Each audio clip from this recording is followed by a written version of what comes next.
오늘 말씀의 제목은 또 강의의 제목은 자녀와 마음으로 나누는 소통의 대화법이라는 주제로 함께 강의를 나누도록 하겠습니다. 강의를 시작하기 전에 먼저 여러분에게 질문을 드리면서 시작하겠습니다. 여러분들의 자녀는 안녕하십니까? 자녀를 키우는 게 어떠십니까? 네, 너무나도 어렵습니다. 심지어 얼마나 어려우면 자녀가 100명이면 자녀를 기르는 법이 100가지가 있다고 할 정도로 자녀 양육이 너무나도 어렵습니다. 그러면 자녀를 키우는 것이 왜 이렇게 어려울까요? 그 이유는 나도 나의 부모님에게 제대로 된 자녀 양육을 받지 못했기 때문이고, 나의 부모님 또한 제대로 된 자녀 양육을 받지 못했기 때문이다라고 볼 수 있습니다. 그러면 어떤 게 자녀 교육이 제대로 된 교육일까요? 이게 제대로 된 교육이다라고 정의를 내릴 수는 없지만 조건이 있습니다. 자녀를 가르치기 전에 먼저 부모가 바뀌어야 된다는 것이죠. 그리고 내 자녀에 대해 공부를 해야 됩니다. 우리 김태호 목사님께서도 부부 간에도 서로 공부를 하라고 그렇게 말씀하셨는데, 자녀도 마찬가지입니다. 나의 자녀가 어떤 기질이고 또 어떤 것을 좋아하고 또 어떤 부분이 약한지를 객관적인 눈으로 바라보면서 이 자녀가 믿음으로 이 세상을 살아갈 때에 무엇이 필요한지를 도와주는 것이 바로 진정한 부모라 할 수 있습니다. 그래서 부모란 단어를 이렇게 정의 내릴 수 있습니다. 부모란 아이가 마음 편하게 자랄 수 있도록 도와주는 부모가 바람직한 부모입니다. 그리고 내 자녀를 바라보면서 부모인 나 스스로를 바라보아야 합니다. 나는 어떤 사람이고 나는 어떻게 살아가고 있는지, 그리고 나는 어떤 장점이 있고 나는 나의 부모와 어떤 관계가 잘 이루어지지 않는지를, 해결되지 않는지를 바라볼 수 있어야 합니다. 그리고 하나님 앞에서 모두 죄인이라는 사실을 깨달아야 합니다. 또한 부족한 우리에게 자녀 양육을 맡기신 것은 바로 하나님의 디자인입니다. 그 디자인 안에는 하나님의 큰 뜻이 있는 것이죠.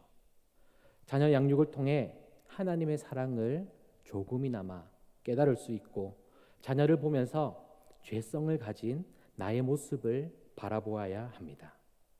그런 우리에게 하나님께서 오늘 야고보서 말씀을 통해서 이렇게 말씀하십니다. 인내를 온전히 이루라.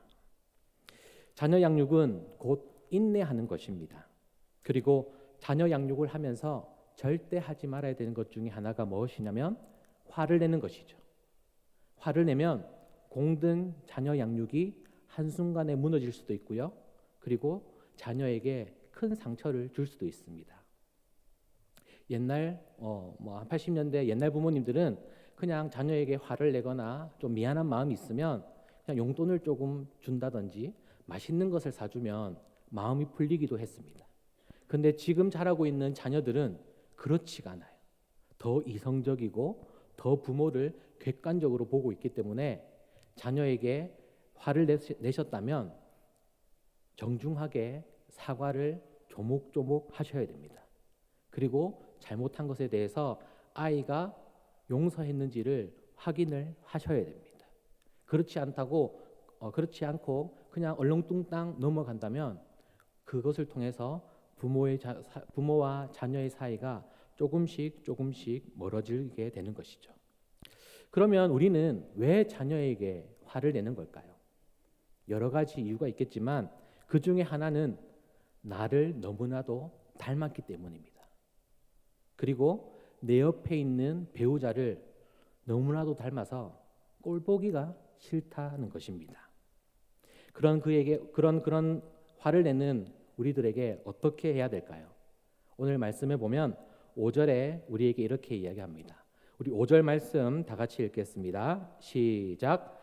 너희 중에 누구든지 지혜가 부족하거든 모든 사람에게 후히 주시고 꾸짖지 아니하시는 하나님께 구하라. 그리하면 주시리라. 아멘. 하나님도 나를 꾸짖지 않는데 내가 어떻게 자녀에게 화를 내고 꾸짖을 수 있겠습니까? 화가 올라올 때에 지혜를 구하십시오. 그래도 화가 난다면 그 자리를 피하든지 내일 이야기하자라고 이야기하면서 지혜롭게 대처할 수 있어야 됩니다. 그것이 선한 모습이며 하나님 보시기에 좋다는 것입니다.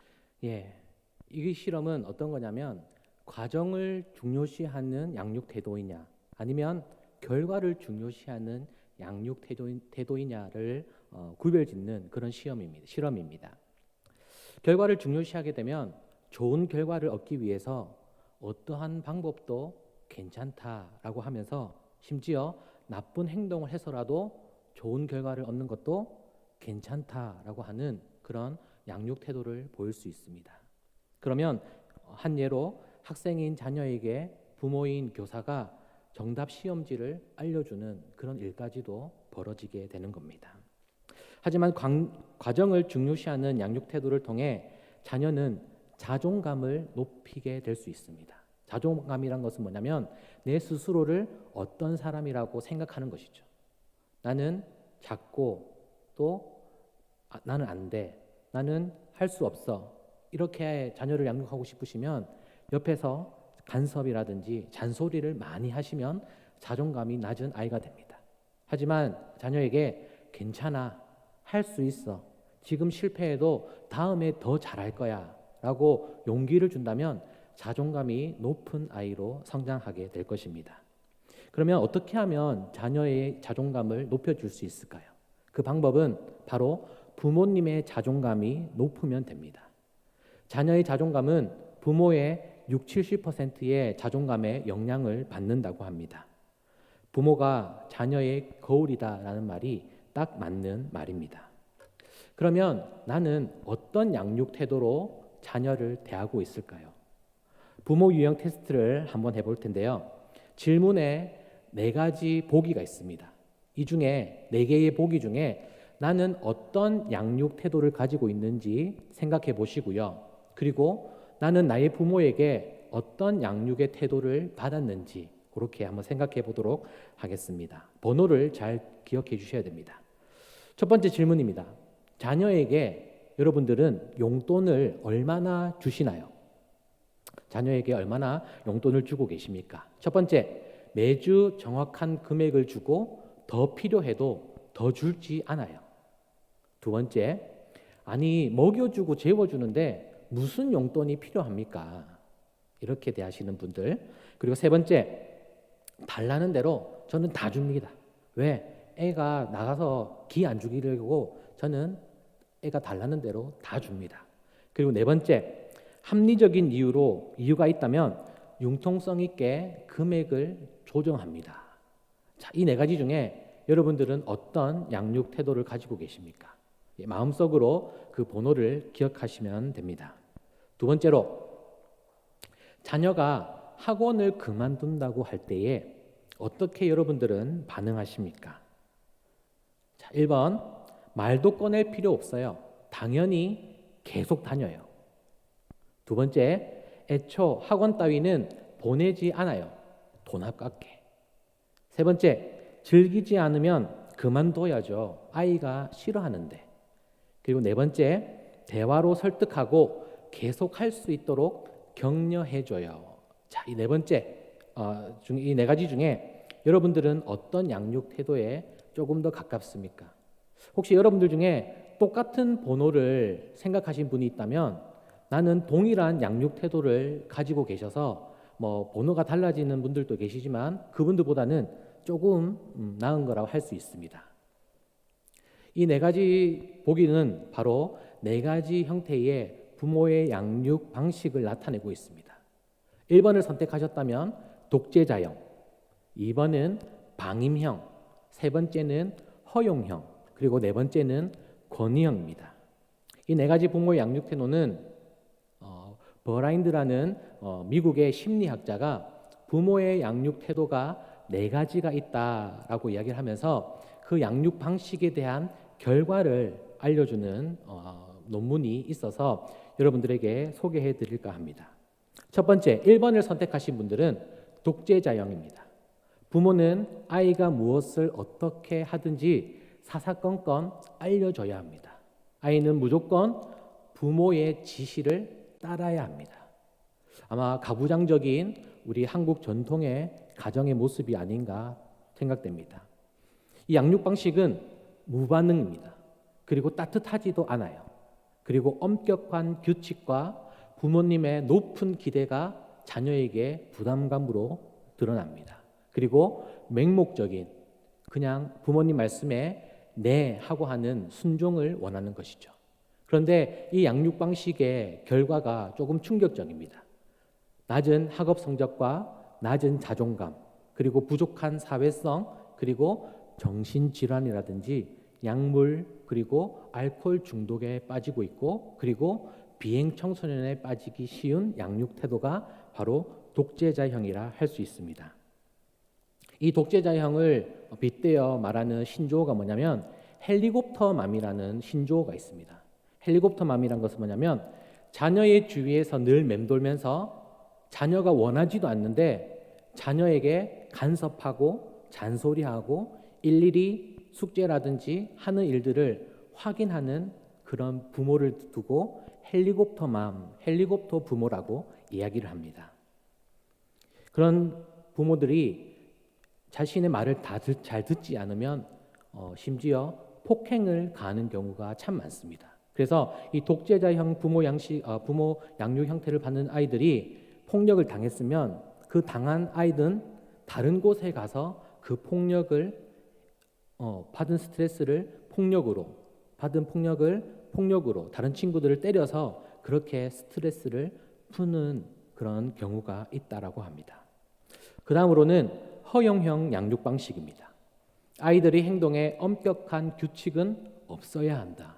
그리고 아이는 부모의 지시 없이 자신이 결정하는 대로 하는 것이 좋다라고 해서 아이들이 마음대로 할 수 있게끔 허용을 하는 양육 방식입니다. 이 양육 방식은 따뜻하고 호응적인 것 같습니다. 그것을 사랑이라고 표현하죠.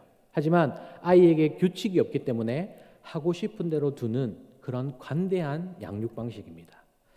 요즘 청소년을 두는 부모님들이 가장 고민 중에 하나가 자녀들이 금요일 밤이나 이렇게 쉬는 날에 친구 집에 자러 간다고 이야기하는 경우가 참 많습니다. 여러분 그렇게 할 때 어떻게 해야 될까요? 무조건 노? 아니면 그냥 보내주는 거? 그런데 많은 학생들이 잘못된 행동을 어느 때 많이 하냐면 그렇게 부모의 곁을 떠나서 뭔가 자유를 얻을 때에 나쁜 행동을 참 많이 한다고 합니다. 그래서 그 보내는 집에 부모가 있는지, 자녀의 친구 중에 누가 가는지, 그리고 그 친구들이 얼마만큼 나의 자녀와 그리고 나와 관계를 맺고 있는지를 잘 고심해서 아이들의 그 부탁을 들어주고 또 다음 날 몇 시까지 들어와야 된다라는 정확한 규칙이 필요한다는 것이죠. 그런데 그런 것을 하지 않고 아이들이 요구하는 것을 모두 다 들어준다면 아이는 이렇게 결과를 얻습니다. 충동적인 양성과 자기중심적, 이기적인 아이가 되어가는 거죠. 심지어 옳고 그름을 자기 기준으로 판단하는 경우가 너무나도 많습니다.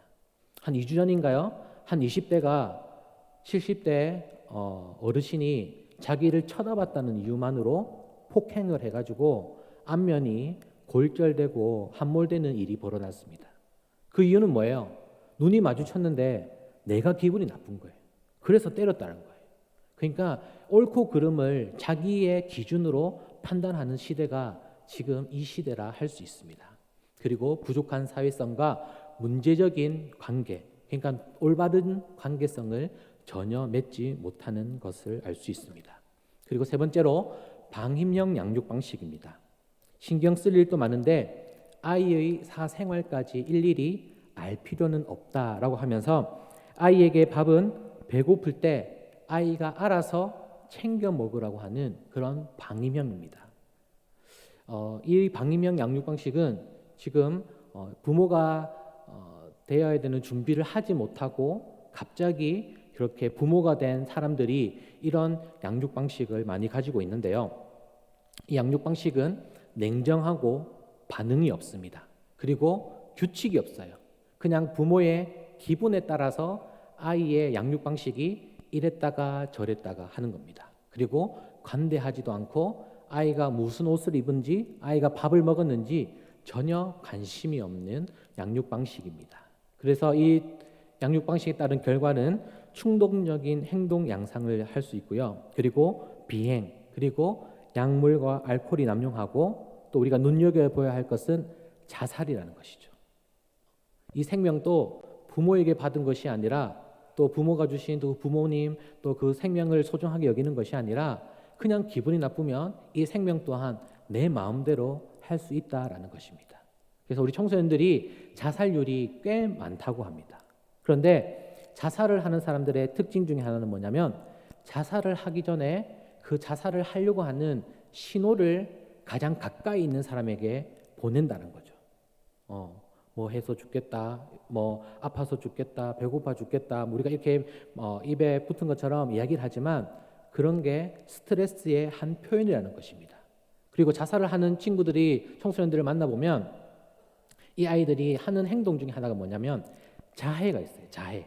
그래서 우리 사춘기 청소년을 가지고 있는 부모님들은 우리 자녀들이 옷을 갈아입을 때라든지 이렇게 좀 여름이 되었을 때에 이렇게 살 안쪽이나 허벅지 안쪽에 좀 상처가 있지는 않는지, 그리고 내가 알지 못하는, 보지 못했던 몸에 상처가 있는지를 잘 살펴보셔야 돼요.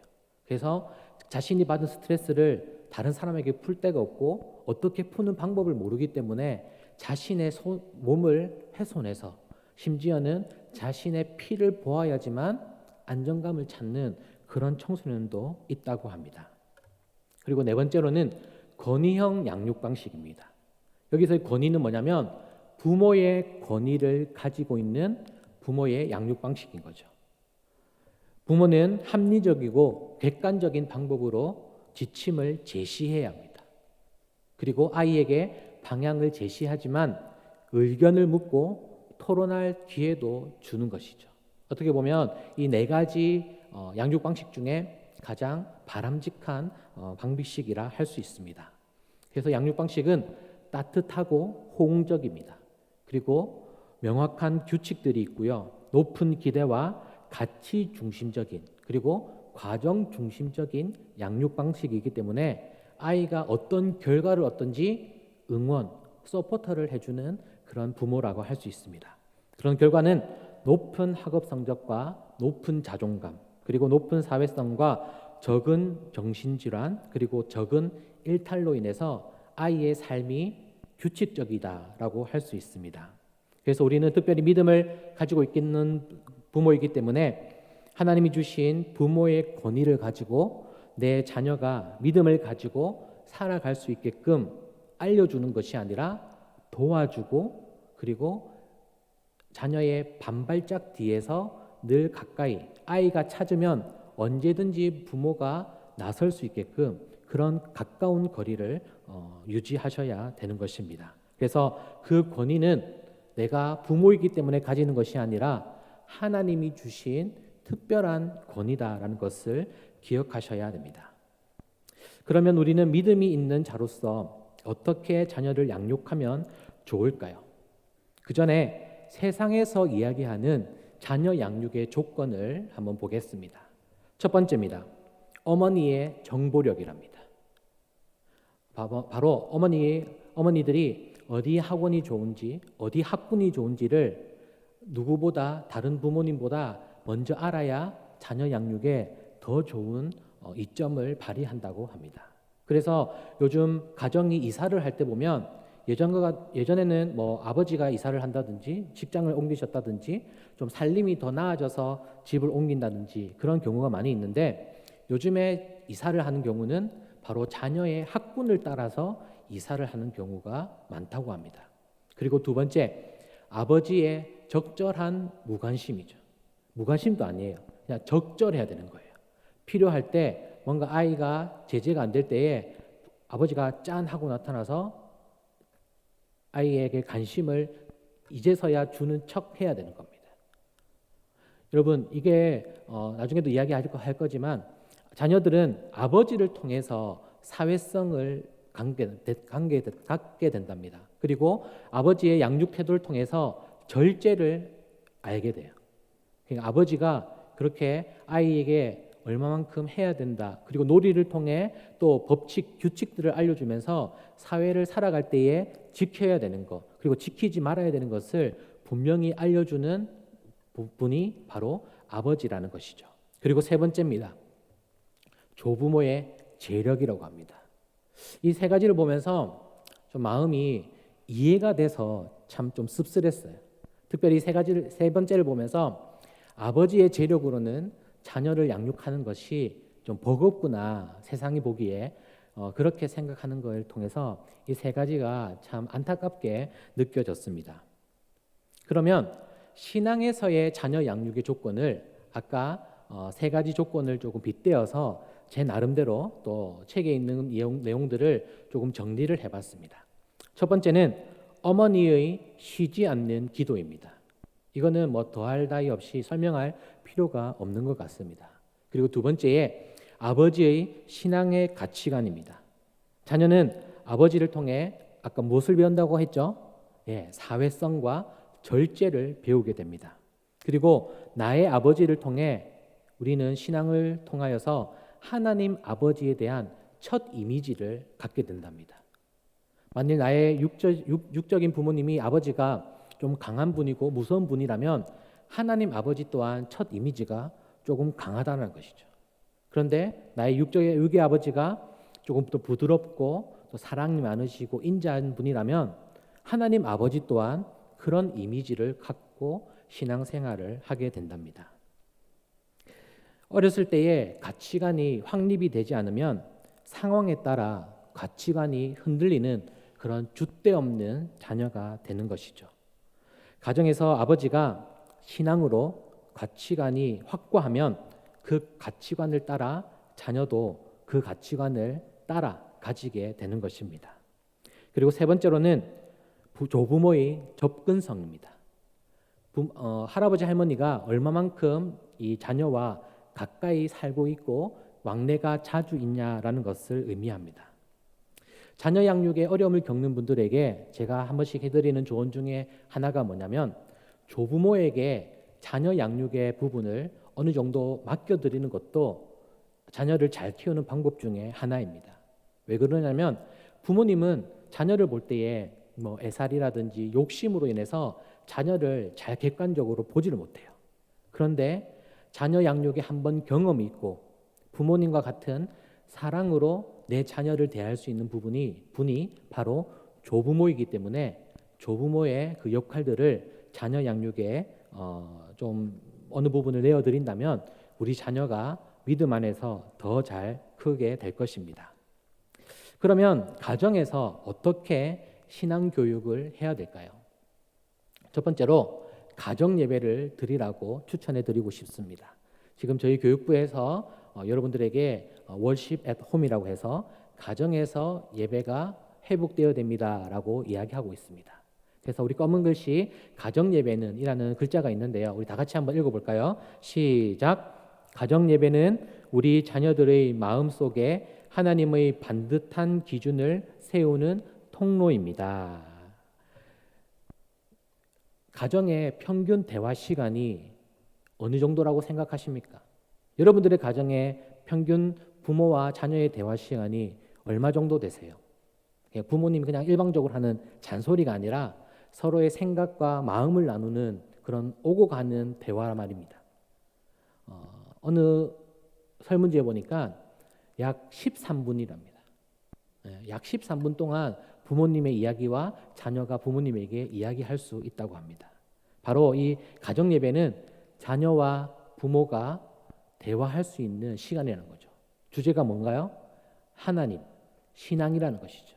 그래서 가정 예배를 드리겠다 지금 마음먹으신 분들이 분명히 있을 건데 오늘 집에 가셔가지고 자 성경책 가져온나, 자 뭐 피라 이렇게 뭐 사도신경으로 시작하겠습니다. 이런 식의 가정 예배가 아니라 오늘 나의 삶, 특별히 부모님의 삶을 먼저 자녀들에게 대화를 통해서 이야기를 하시고 우리의 자녀는 어떻게 살았고 어떤 시간을 보내었고 어디에 관심이 있는지 자녀에게 마음을 그렇게 나누는 것이 바로 예배의 시작이 되어야 될 것입니다. 그래서 마지막에 가서는 성경 구절을 한번 외워보라고 그렇게 말씀드리고 싶어요. 그래서 가정에서 동일한 성경 구절을 가지고 서로 외우면서 이 말씀을 통해 나는 이렇게 살았다라고 부모님들이 먼저 본을 보여주셔서 그 가치관을 아이가 깨달을 수 있게끔, 나의 부모님이 연약한 존재이고 하나님 앞에서 죄인이기 때문에 저렇게 말씀으로 살아가려고 노력하는구나라는 것을 깨닫게 하셔서 자녀 또한 내가 가지고 있는 그 신앙보다 더 깊이 있고 더 풍성한 그런 신앙을 가질 수 있게끔 먼저 마음을 열어주셔야 됩니다. 그리고 두 번째는 좌절학습법입니다. 지혜롭게 거절하실 수 있어야 돼요. 요즘 가정은 핵가족화했어요. 그러니까 자녀가 한 명 아니면 두 명입니다. 그래서 자녀가 부모님에게 요구를 하면 다 들어줘요. 뭐가 갖고 싶다, 옷이 필요하다, 뭐 좋은 휴대폰이 갖고 싶다 하면 온전히 아이가 한 명이기 때문에 그 자녀에게 많은 투자를 합니다. 예전 같으면은 뭐 자녀가 뭐 10명, 5명 뭐 이상 나왔기 때문에 부모의 관심이 그 자녀의 수만큼 나누어질 수밖에 없었어요. 하지만 지금은 한 명이기 때문에 그 자녀에게 그런 많은 관심이 주어집니다. 그래서 가정에서 요즘 하는 법 중에 하나가 자녀에게 너무 많이 예스를 한다는 거죠. 그래서 요즘의 청소년들 그리고 요즘 청년들이 거절당했을 때에 자신의 감정을 어떻게 컨트롤해야 되는지를 모른다는 거예요. 그래서 요즘에 나오는 뉴스에 많은 범죄들을 보면 20대 청년들이 그렇게 흉악한 범죄를 저지르는 이유는 저는 가정에 있다고 봅니다. 왜냐하면 가정에서 거절당하는 방법을 제대로 배우지 못했기 때문에 거절당하는 사람은 자신에게 반대하는 사람 그리고 나쁜 사람이라는 이미지가 머릿속에 가지고 있기 때문에 그 사람을 어떻게 하든지 내 마음을 상하게 했기 때문에 그 사람이 보기 싫고 내 앞에 더 이상 나타나지 않게 하는 것입니다. 그래서 이 좌절학습법을 통해서 우리는 시련과 고난을 통해 하나님의 권위를 인정하는 것을 배우게 되는 것이죠. 그리고 두 번째로 하나님을 경외하는 자녀에게 하나님의 성품을 갖게 할 수 있는 겁니다. 바로 성실함인데요.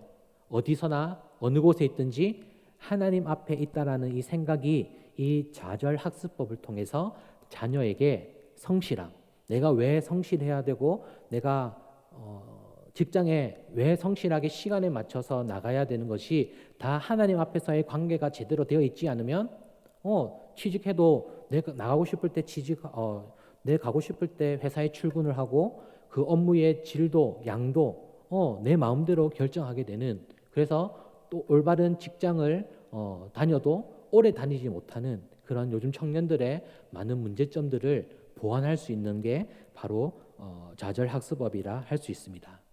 그리고 세 번째로 하나님을 경외하는 자녀에게 통찰력이 생깁니다. 여기에서 이야기하는 통찰력은 사물을 볼 때에 그것을 어떻게 보느냐는 것이죠. 우리는 하늘을 볼 때 여러분들은 어떻게 생각하십니까? 하늘을 보면서 하나님을 보기도 하고 인간의 그 낮은 나의 자신의 모습을 보기도 하는 겁니다. 그리고 십자가를 볼 때에 그 예수 그리스도의 그 십자가의 보혈을 그렇게 느끼는 것처럼 어떤 사물을 볼 때에 내가 느끼는 것을 통찰력이라고 합니다. 그래서 어떤 상황에서든지 하나님을 경외하는 것, 이 경외라는 단어에 하나님을 존경하고 사랑한다라는 의미도 있지만 하나님을 두려워한다라는 의미도 이 안에 포함되어 있는 겁니다.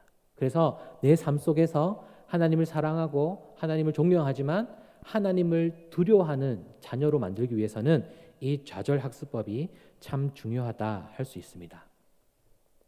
그리고 세 번째로 추천드리고 싶은 것은 건강한 추억을 만드는 겁니다. 자녀가 좌절하고 힘들 때에 처음 생각나는 사람이 부모여야 된다는 것이죠. 아까 독재자형 양육 방식의 그런 통해서 아이가 극단적인 행동을 취하려고 할 때에 정말 외부적인 억압적인 그런 상황들에 힘든 시련을 있을 때에 가장 먼저 귓가에 맴도는 음성이 누구의 음성이어야 되냐면 바로 부모님의 음성이 되어야 됩니다. 그러려면 자녀와 좋은 추억, 건강한 추억을 만들어야 되는 것이죠. 그래서 또 이것을 조금 더 구체적으로 말씀드리면 한 부모와 한 자녀와의 1대1 시간의 데이트가 중요한 겁니다. 부모님들과 가족 전체가 어디 나들이를 가는 것이 아니라 아버지가 아들 한 명만 데리고 시간을 조금씩 보내는 거.